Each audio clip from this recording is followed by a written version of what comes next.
In After Melanie, critically acclaimed author Gloria Goldreich explores a journey no one wants to take, the road a couple travels after the death of a child. Tragic losses like this expose the fragile nature of any relationship, as our main characters, Judith and David, are, sadly, alone together. But the journey also leads to surprising redemptions. Stay with us as we explore this poignant novel and the lives of two good people, devoted parents, complex and imperfect human beings struggling with loss and life. Gloria Goldreich is the author of many wonderful novels, among them The Bridal Chair, Open Doors, Dinner with Anna Karenina, Walking Home, and Leah's Journey. Gloria is my guest today. I'm Alice Bloom. This is A Town and Village Too.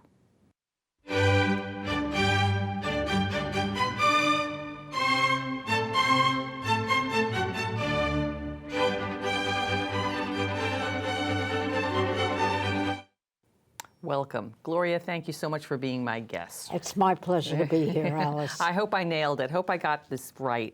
But I wondered, as I read this very poignant book, what made you want to explore this little avenue of grief? Well, I think a lot of people suffer grief in great silence, without community, without relief.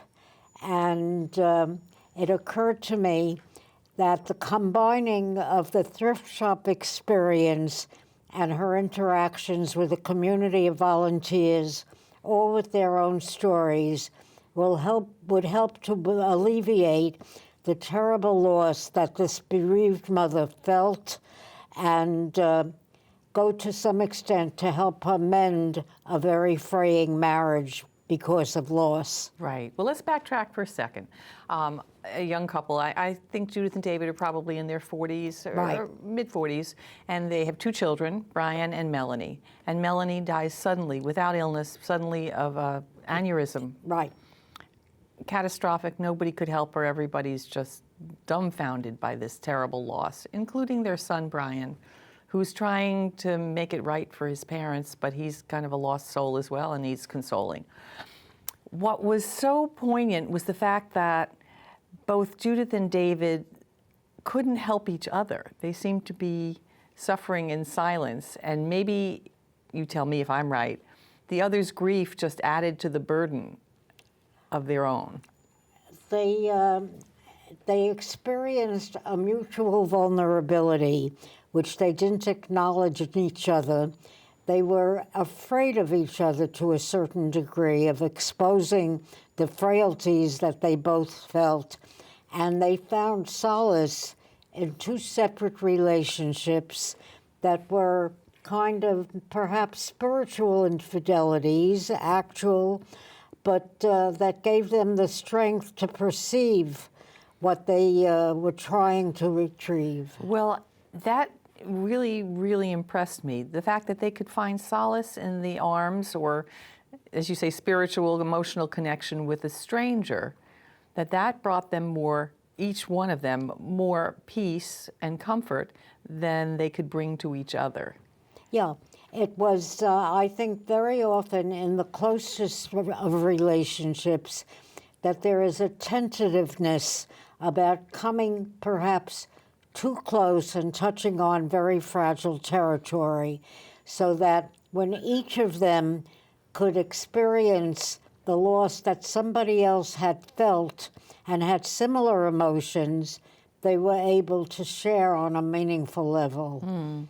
Do you think, I mean, it's often been said that if you put your trouble, if everyone put their troubles in the middle of the room, you take back yours when you listen to what others that's an old Hasidic tale. People come to the rabbi and they complain about their various troubles, and the rabbi says, everyone put it in the middle of the room in a bundle. Everyone pick up a different bundle, not their own. And within a month, they're all back saying, give us back our own tsuris, our own sorrow. And yeah, to a certain degree, that's true. So they do perceive that each individual is indeed burdened by griefs that are very difficult to combat and to control. This is why, in a way, the whole thrift shop experience is so instrumental in the book, because volunteering in the thrift shop, which is the focus of the book, Judith comes into contact with so many individuals who are facing distress and comes to realize what other people's distresses and problems are. Well, it helped her get out of herself. I mean, let's again backtrack a little bit.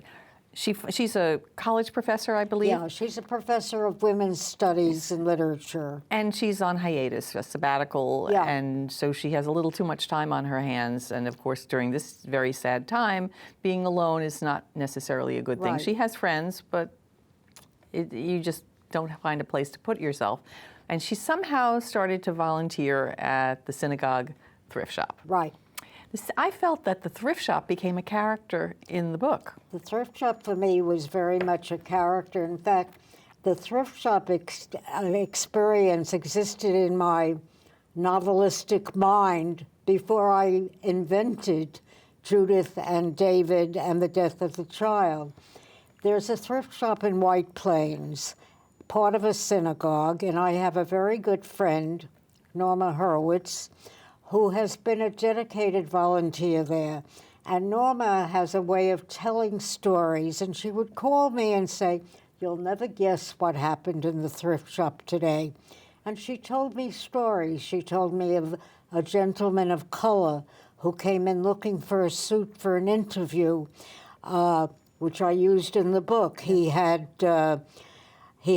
experienced a robbery. He had to go for an interview, and the thrift shop helped him, and he told them their story. She told me about a Latina woman who worked in a hospital whose granddaughter had died and needed a dress for the funeral. And all the stories she told me resonated, and I kept on thinking, I would love to write to get all these stories together. But I had no vehicle for them. And then my daughter called and told me about a friend of hers who had experienced the death of a child. And I said, well, how is Sue coping? And she said, you know, Ma, she started working in a thrift shop, and she met all these people, and they offered her a kind of modus vivendi for her grief.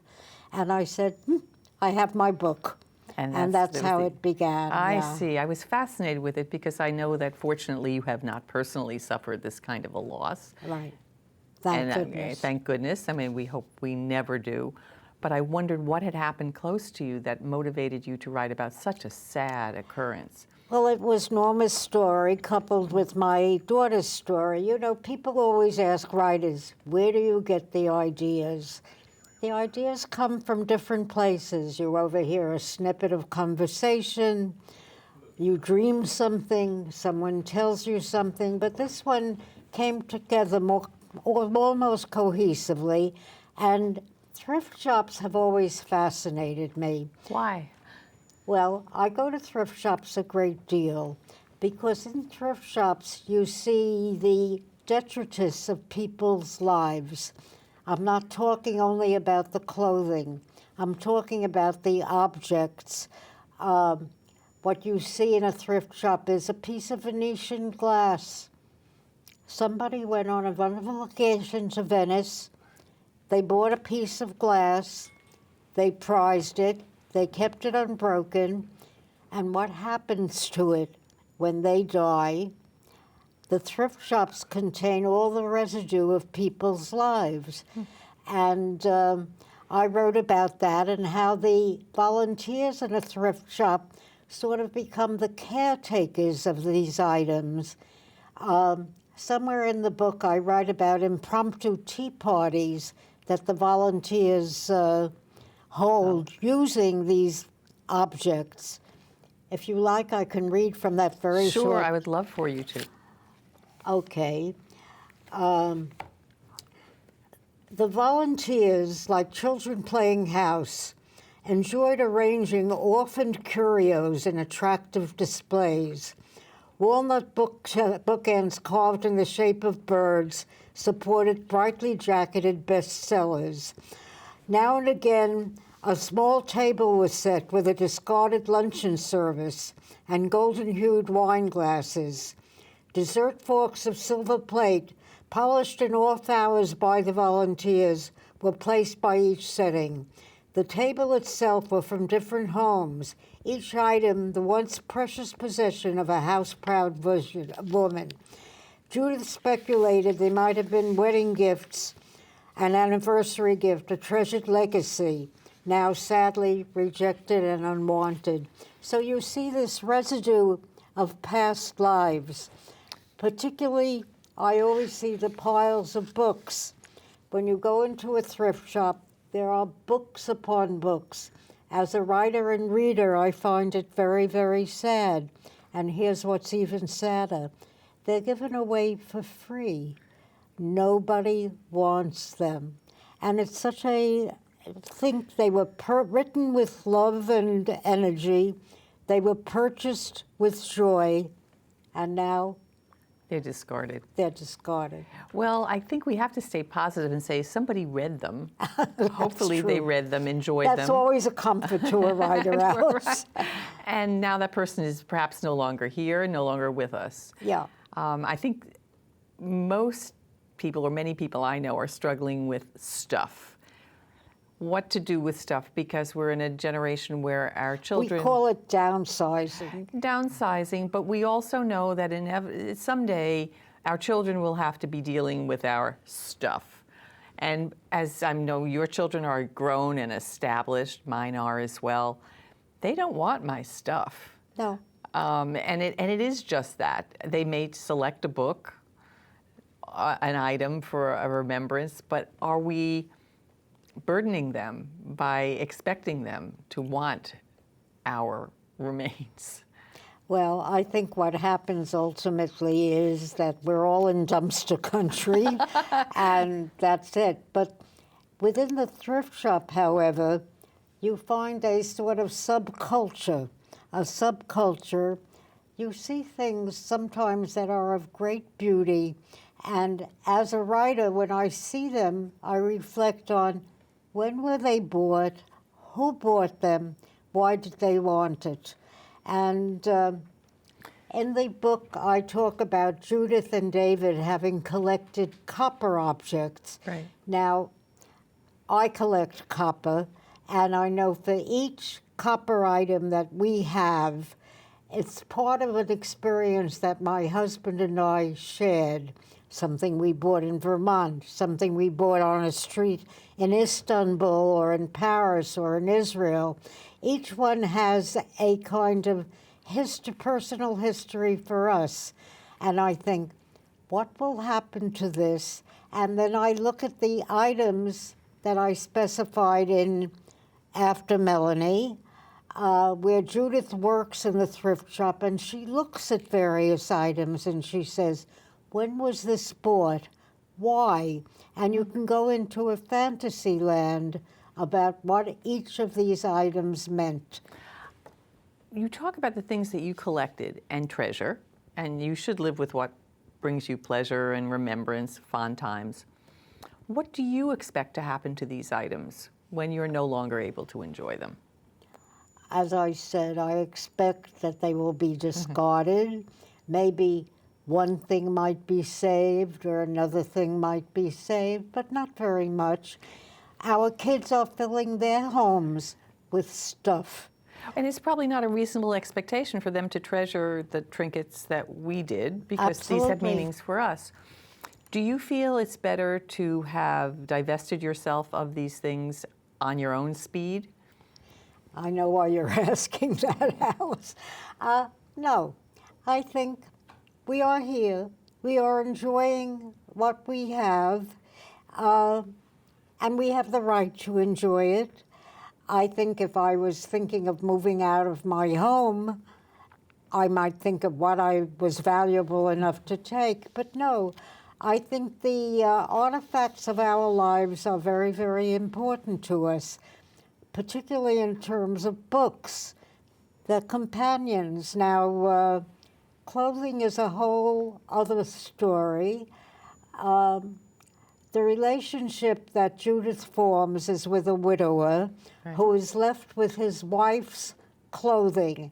an extraordinary and extravagant wardrobe that fills a whole room, a dressing room in their very luxurious home.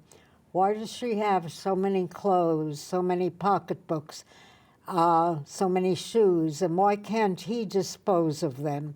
And again, when you go into the mystery of things, it's because the clothing belonged to his wife, who was a Holocaust survivor, who had never had anything as a child. So her things, her personal stuff, her clothing and her pocketbooks became a validation of the new life that she had begun. And he, recognizing that, wants them to have some meaning. So when Judith goes to help him sort through these items, she is in a way helping him to confront his late wife's life and her death and what the things that she amassed mean. So again, it's what things mean. Well, I thought that was actually very meaningful because another person might have just called in someone to cart everything away. Yeah. I mean, and it would not be wrong. I could understand grief could take that effect. But he took such care and wanted each item to be treasured and placed. And each item had a story, if you remember. When she found a pocketbook, and out of the pocketbook fluttered a letter from a long-distance cousin, and he was able to tell the story of that cousin's life. So that things have a story. And in her own case, she has a pink sweater that belonged to her little daughter who had died. Right. She gives the sweater to the gift shop, to the thrift shop, but she's very protective of it. She doesn't want just anyone to buy the sweater. And so when the Latino woman comes in, grieving for a lost grandchild, and she says, but I have another granddaughter, and I want to give her something pretty. So Judith is able to find this pink sweater that for her is symbolic of her lost daughter's life and pass it on to another child so that it was kind of, I hate to use the word closure, but it was closure. But it was for her because this was something that she treasured as a remembrance, but now it was going to be enjoyed by someone else. It was absolutely closure. And again, it was the way in which an object, what you and I call stuff, and it is stuff, but all of this stuff has a kind of relevant meaning for us. If we're coming into Hanukkah now, right? So I have a big plate. It's rather ugly. It belonged to my mother, and she took it out once a year on Hanukkah to use for latkes. And I take it out once a year on Hanukkah to use for latkes. So my mother is alive, my long-dead mother is alive in my dining room. My daughter was at home for Hanukkah, and when I took that plate out, she said, Mommy, can I have that one day? So again, the plate is stuff. It's ugly. I think my grandmother probably bought it off a push cart on the Lower East Side when they came to America as immigrants. But the plate has a history. It's redolent. So again, I don't want it to go to a thrift shop. I'm delighted that my daughter asked for it. Well, and you know that it will be cherished for a long time to come. I think part of the challenge that we have is we all have too much stuff. If we have a few cherished items, we would be less apt to just give them away. But so many things just get collected or gifted. People mean well. Yeah. But a lot of stuff is just, a housewarming gift or a little something. This is when I think what happens after Melanie, death and life coalesce to a certain degree, that Judith and David are struggling to learn how to live after this terrible loss. And I think we haven't talked at all about David. Well, I was just going to bring us to that because they are two very different people. In fact, one of the ironies, the situations you create here is David, or with Judith's help, donates all of Melanie's furniture to the woman he works with, who has a young daughter about the same age, or a little And bit she younger. has suffered a terrible loss. Her young husband died when she was pregnant with her daughter. So the furniture, which is stuff, David gives to her, and then he's able to go to her home where he tutors her daughter at her request, and he sits on a chair next to the desk that had belonged to his daughter, and he's in a room furnished with the colors that his daughter had loved, her drapes, her bedspread, and in a way, it restructures the life and it helps him to accommodate himself to the loss and to recognize the grief of this other family. Do you think, it seemed that David was moving through this more rapidly than Judith was. It seemed to me that he was coping or just traveling this road and moving on. I mean, he was ready to donate the furniture or to give the furniture away, and it was a little bit of a jolt to Judith. She was not quite there yet. What I think it is David had a place to go every day. Again, this is a kind of woman's problem. Judith was a professional woman. She was a professor. She was on sabbatical when Melanie died. The purpose of her sabbatical was she wanted to spend the year with Melanie. She had had all sorts of plans of what they would do together. So she was left, as you said in your introduction, with empty days until she started volunteering at the thrift shop. David comes back from the funeral, returns from sitting Shiva, and he has a routine. He has a place to go. He has things to do. And men consider themselves, I think, to a certain degree, sort of more immune to the emotions of grief than women are. You know, men have difficulty crying, they have difficulty coping with sorrow or acknowledging it. So I don't think it's that he moved ahead at a more swift pace than Judith, but that he had more avenues of escape. And when does he finally break down in sorrow? It's when the colleague to whom he gives the furniture reaches out to him, and because she has suffered a loss and she's unafraid of the grief, he can accept it. So you don't think there's really, you think it's the basic structure that most men have a structure to go to that keeps them, it just keeps them distracted. Not necessarily that there's a difference in the way men and women think. I think there's a difference in the way they have been conditioned to behave and to feel. We are not startled when we see a woman weeping, but when we see a man weeping, it's sort of a, oh yes, men cry too. It's a conditioning that I think happily is vanishing. You know, when the Frida Me, Miss You and Me album came out, remember that great song? Sure. It's All Right to Cry. Right. It was aimed at boys, because how often were boys told, big boys don't cry? Right. Yeah.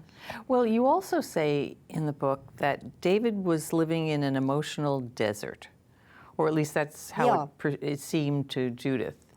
And he says of Judith that her grief is her own and she won't share it, or she won't invite me to share it with her.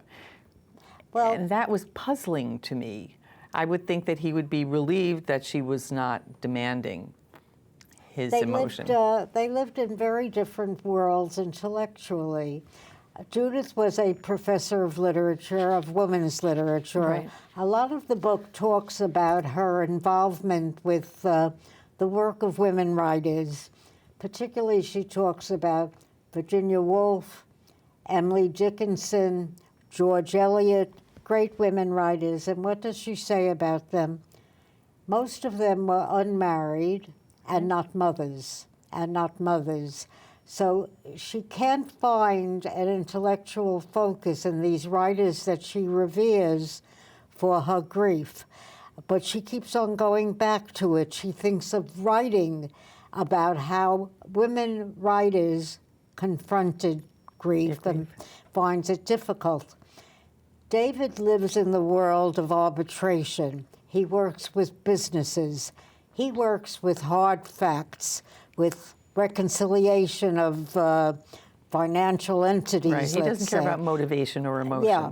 So they come from very different disciplines, and neither of them have tried very hard during their marriage to understand the professional lives of each other, which... do you find that, is that unusual, do you think?